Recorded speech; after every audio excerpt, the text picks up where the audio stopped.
Now, it's not that long ago that we saw the first e-mountain bikes, the like of the Cube Stereo, the High Bike, or the Specialized Levo. But a question I get constantly asked is, should I buy an e-mountain bike or actually wait for the technology to improve? Well, today I'm joined by Marco Sonderegger from Specialized to take a look into the future. So Marco, welcome to Wales. Thank you. From Switzerland. Hills are a little less lively than down with you guys. Still quite steep though. So going back to that question, right? Loads of people ask me, should I buy an e-mountain bike or should I wait for things to improve? What's your answer? I would buy right now. I wouldn't wait out. I mean, it's obviously fun, right? Exactly. Yeah. It's a no-brainer, right? No, absolutely no-brainer. But look, let's have a look at some of the details of e-mountain bike, but I want to take you on a ride around my patch. Sounds great. Let's do it.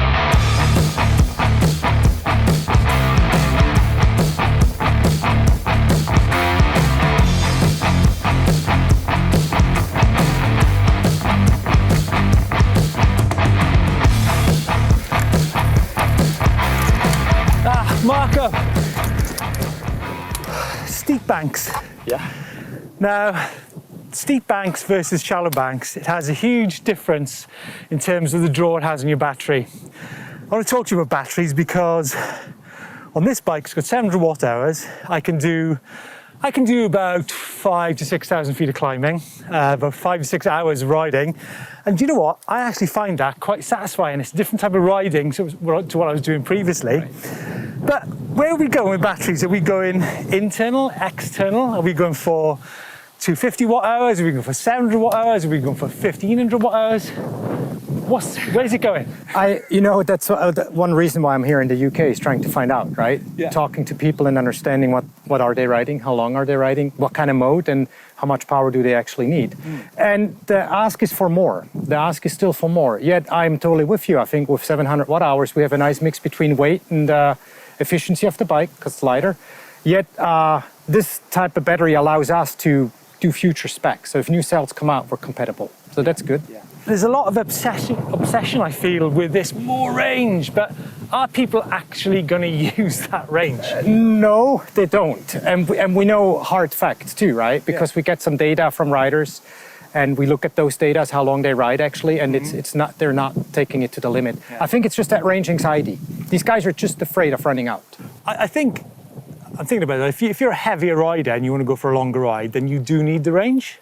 Yeah, right. I mean, obviously the weight of the bike and the rider together, and if you have a backpack on you, right, and lots of water or second battery, weight drains power, no doubt. And I guess it also depends on the type of riding you're doing. I mean, if you climb, like I said there, if you're climbing steep terrain, then that's going to have a huge draw on that battery. Whereas if you may be riding smooth single track with super skinny tires, then it's going to have less. I think it depends on if you are capable to ride the steep stuff in like eco or trail mode, then you drain less than in turbo, for sure.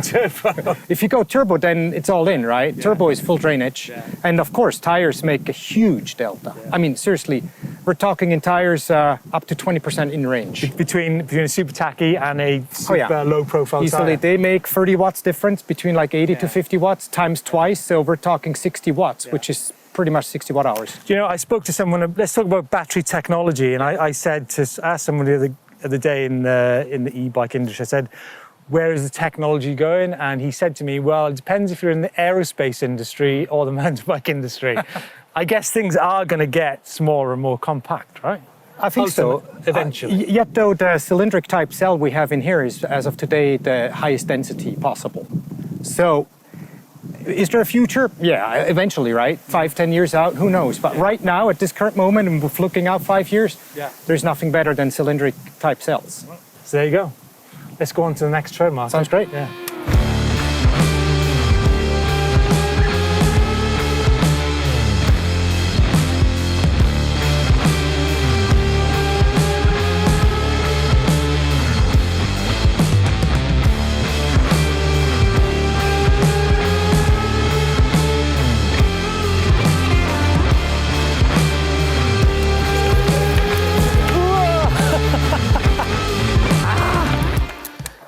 Marco, I don't want to upset you, but there's still a little bit of noise in the Specialized motor.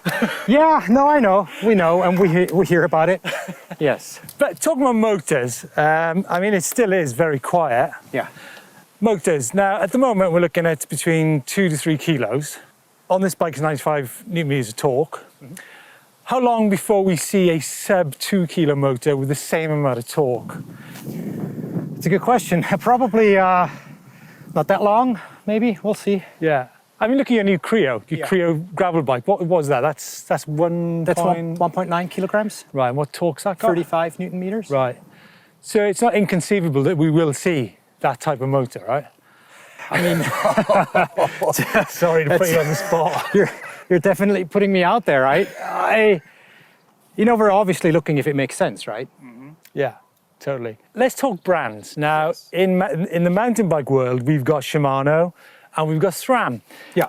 You've only got to go to Eurobike to see the monumental amount of e-bike motor brands who are in the Far East and in Germany.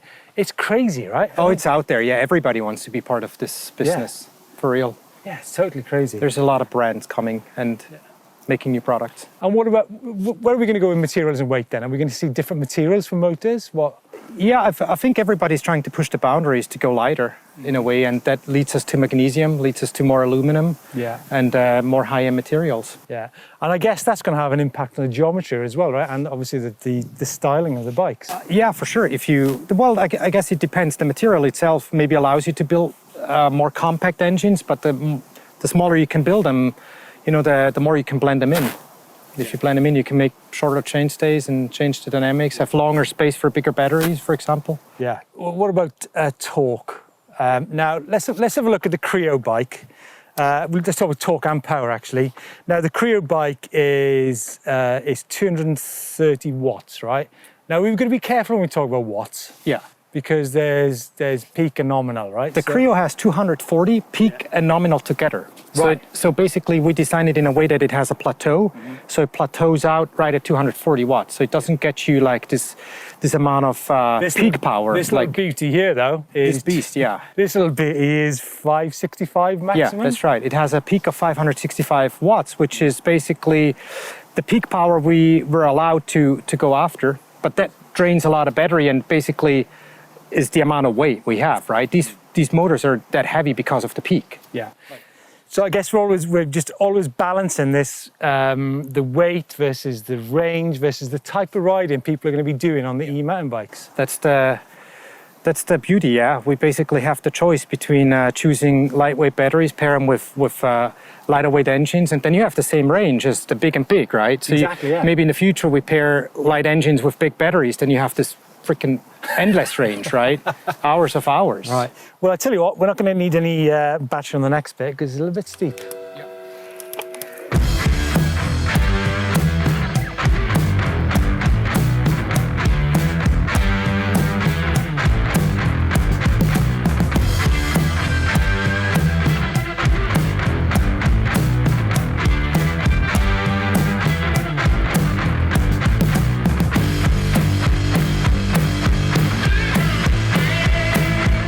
I've been thinking since your last comment about weight and power. Now, I spoke to Buck, your colleague in Morgan Hill, back in the spring, and he said looks like we'll probably get bikes which are lightweight, low power, versus heavier weight bikes which are more rangy, a bit more powerful. Where are we going in terms of weight on, say, a mid-travel 150 mil bike with, say, a 700 watt-hour battery and, I don't know, maybe lightweight case and tires? Where are we going to be in 5 years' time? Because when I last spoke to you, you said probably around 15 to 16 kilos. That blows my mind still, that does. Is that what you aim for? Well, we're still aiming for that. And the main reason is that's the bike we used to ride. DH bikes, enduro bikes back in the day were like at that weight, and we loved them, how they feel, how they ride. So I think the perfect balance between bike weight and ride performance is in the 16 kilograms. Yeah. Okay. I tell you what, I was up in the hills recently, and I was actually doing a ride against a triathlete. Yeah. And of course, he can jump over stiles and over gates, and you still got to pick that bike up to get it over a gate. So 20 kilos is still quite heavy, right? I think 20 kilos is still heavy, yeah, not just for lifting a bike over a gate, but also handling. Yeah. I just think it takes more effort to, you know, move it in the line, like pick your line. It's more holding on to. And I've got a colleague at work. She said to me, well, I've bought an e-bike. How do I transport it? Well, I say, well, you don't do is stick it on the top of your car, do you? Yeah. Even though we saw guys at the trail centers, they took the batteries out and then it get a little lighter. Yeah. That would not a good idea. No. And what I've really been interested to talk to you about, Marco, is geometry. Are we actually zoning in on e-bike specific geometry, do you think? I mean, when I talk geometry, I think in terms of e-bike specifics, chainstay is definitely up there as one of the key numbers, right? We're basically testing a lot of different geos right at this moment. We have multiple prototypes trying to understand what we can change to make an e-bike ride better, and there's definitely ways to go. You know, because I'm looking at Lapierre. I mean, the Lapierre Overvolt. Yep. You know, that's a 160 mil travel bike. Now, when they first came out with that bike, they had a chainstay of like 480, and of course the latest bike is 444. So that's a dramatic change in philosophy on chainstay. And it's not just Lapierre; it's the likes of Mondraker. You know, the Mondraker, the 180 mil travel Mondraker, I think that had a 490 chainstay. The latest bikes, they come down to like 440, 450. Well, that's the end goal. You know, and that's what all the motor makers aim for, right? I mean, those bikes had long chainstays because they had to. Is it though? Is it? Really? Of course, the motor was in the way. Like, how can you build a short chainstay with a big-ass motor? It just doesn't work. So all the new engines are actually now the industry thinks about it, and we tell the motor manufacturers like, hey, you know, just keep that measurement in mind between the axle and the end of the motor, because that's between the tire and. Yeah, but I did see Bosch bikes with shorter chainstays on the market 3-4 years ago. Yeah. But, so to go back to the question though, is you need to have a balance between the front center and the rear center, especially on climbing on an e-mountain bike.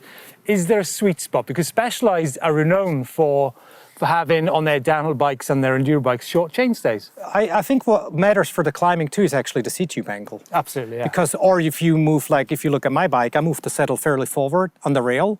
So I sit more in the bike and less behind the bike, so it doesn't lift in the front as much. So the seat-tube angle plays a big role in the climbing as well. But the chainstay length itself, 445 is a sweet spot. No doubt. Like that's the size people aim for both climbing and handling. Do you think bikes with, say, 420 chainstays are too short? I tried it, and it's fun too. I do believe though, when you go taller sizes like extra large, you're riding, you probably want longer chainstays to balance that front length. Yeah, it's the balance. I mean, you see some brands like Norco, it's been a thing that's been going on for years and years. For the bigger bikes, you've got a longer chainstays matched by a longer front center. I think that's the way to do. That's the way forward, for sure. Yeah.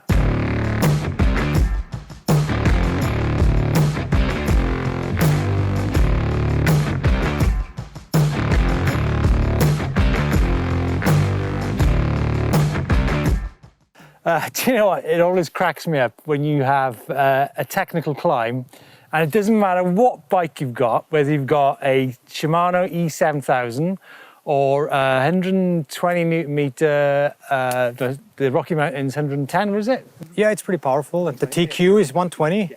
Do you know what? It doesn't matter how much power you got. All it takes is a stick or a stone to get into your wheel. That's right. And it has you off, right? Oh, yeah. But what I say to you is the torque thing, and there are people who are obsessed with having more torque. And we did talk about it earlier. If you're heavier, then it does help. But there's certain situations for certain riders, and it might be like a wet trail or where you don't need all that power, and you can actually, well, I guess this bike you can manipulate it, right? Yeah, I think it comes down to you need to know your terrain you're climbing. If you know there's a steep climb ahead of you, you can choose the right mode you ride. And I reckon sometimes turbo is not the right thing because it's so freaking powerful, and one rock or one log will take you out. And once you spin out, you probably can't make it. Exactly. But if you know the climb and you know what's ahead of you, you can, switch it down to trail mode. And depending on how you adjust the trail mode within our app, you can fine tune it to a way that you can make the climb at pretty much all conditions. Do you think then that is another part of the future is adjustable motors to tune to the terrain you ride in. The same ways like as motorcycle trials bikes. If you've got crazy steep climbs, they tune those bikes on at the event to make them go up those banks. So you have a bike which is suited to the terrain you ride, to your rider weight and your ability. Is that where the future lies? Or? I think that's what the future is like. You know, within our app, we're looking into new things, and we're basically now looking into different preset modes that you have. Right now we have 3 modes like Eco Trail Turbo, and there's like that one state, but in the future, imagine it like being more folders. So by the trail we ride, you can choose the trail you're going to ride today, and depending on that, you have the presettings for that trail. So because the motor tuning makes a huge difference in the ability to climb. Now you've talked about presets for motors and, you know, customizing that. When it comes to trail enduro style bikes, now the mountain bike model has become one of cross-country, trail, marathon, all-mountain, enduro. Will e-bikes follow that model, or will you be a little bit more, bit more prudent with the amount of models and types of bikes that you have, do you think?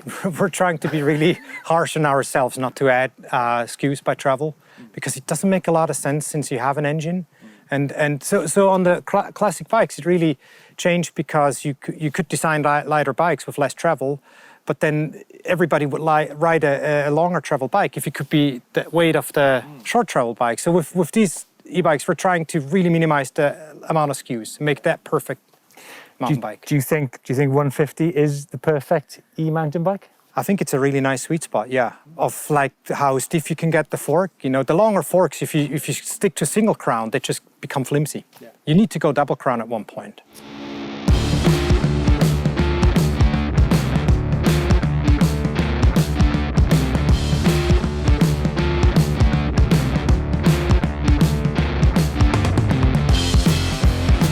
How much time do you actually spend developing software for the motors and stuff? There must be, you know, it's about, you know, you do need to get those motors smooth, don't you?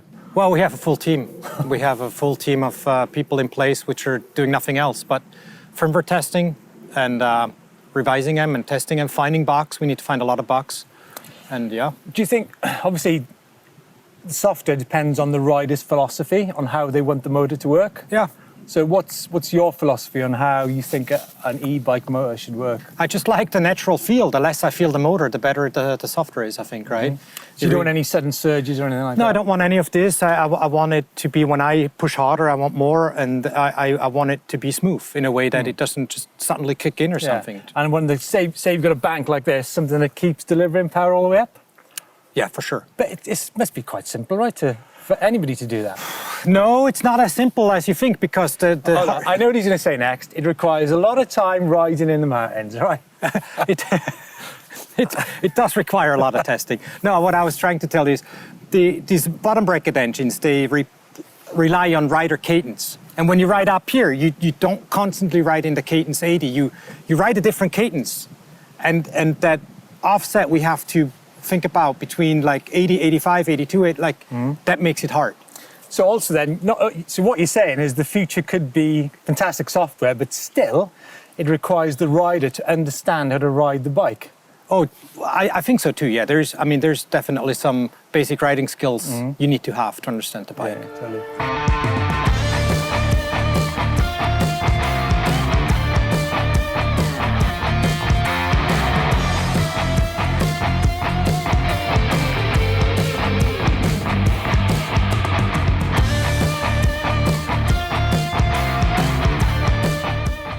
Well, that was a romantic day, Marco. It's a romantic bench right here.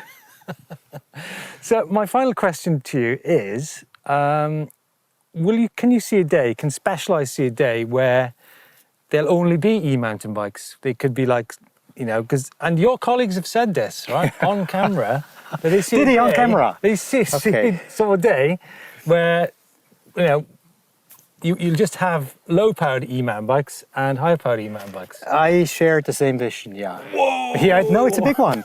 I do think there's still a place for non-motorized bikes, but just in some certain areas. Downhill? Downhill? Yeah. Yeah. I mean, downhill will always be an amazing sport, right? Maybe like hardtail cross-country racing. Exactly, yeah. And maybe light full suspension racing again. How far away is this? 10 years?